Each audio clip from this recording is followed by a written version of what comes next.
Hi, we're going to now go through some personal attributes needed to be ready for work in a IT environment and, to be honest, in any job.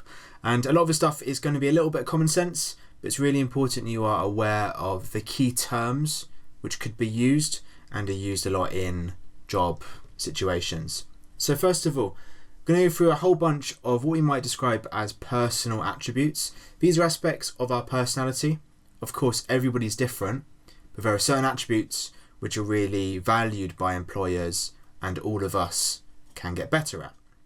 So, starting with self-motivation.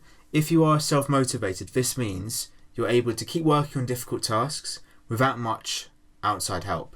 If you're not self-motivated, you might be quite lazy, you might give up really easily, you might need somebody standing over your shoulder the whole time. If you can get on with stuff on your own, that's really valued. Of course, time management is really important and something all of us can get better at. It's not something which is natural, it's something which gets developed. So this is where you are able to keep track of deadlines and not waste too much time. If you're always late to finish stuff, that's not going to go down too well. It's going to mean you're not so dependable. If you're dependable and if you're showing dependability, that means other people can trust you. So someone who's dependable is very reliable and you know they're going to get on with stuff, you know they're going to be on time and do it to a good standard. And another aspect which might feed into that are organisation skills. So again, things which you can get better at. This is your ability to plan out tasks and manage your time when working independently. If you're working independently, that means on your own without anybody guiding you necessarily. So planning out tasks is really important. Planning stuff means you usually find it easier when you actually go and do it. Jumping straight into difficult tasks can be difficult. And actually planning is a key aspect of problem solving. If you're good at problem solving, you're able to work on confusing tasks and keep battling through it until you've solved it. A lot of IT jobs involve troubleshooting and fixing errors, fixing issues. That can be confusing for everyone involved and can be frustrating. So being able to work on it and keep working is really important. As is punctuality. This is about being on time, not being late, something which goes down really, really badly in offices in particular. Leadership is setting an example, and there are loads of things about leadership you can talk about, but showing leadership is you being that punctual, dependable, organised person who is setting an example for other people and are helping other people in your team. You can show leadership even if you're not managing anybody else, you can still be a good example for other people. Now, skills like numeracy, so numerical skills are about maths, and it will depend on the job, right? Some jobs won't need very much maths, but some really will. And so you might have a requirement to have a certain grade at GCSE. You might have to do a little test if it's a particularly mathematical job, but that's obviously an attribute which is important. But what's important for every job, for sure, are written and verbal skills.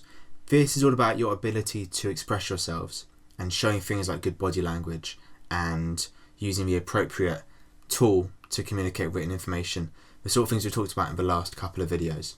So this is not a full list, there are loads more you could say, but hopefully you are aware of what these words mean and why they would be important in a business. Just to go through a few more pretty common sense things, but just still need to get covered, about your appearance and how that can be important in a job environment. So dress codes are policies which employers make, which outline what you are expected to wear. You're usually not trusted completely to wear sensible clothes. Usually there'll be a policy. It can be quite strict, it can be quite general. And it's important to realise it will vary role to role. So not everyone in the same company has the same expectations around dress. So for example, a manager might be expected and be pretty much required to wear a suit jacket at all times. So that might be what you would call the kind of more smart or formal dress code.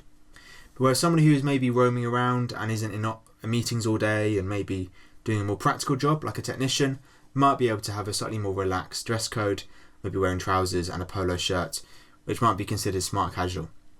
And if you are, say, working from home, you might have no dress code, but it will be a policy outlined. And of course, you following that policy shows you are respecting the company and following their expectations.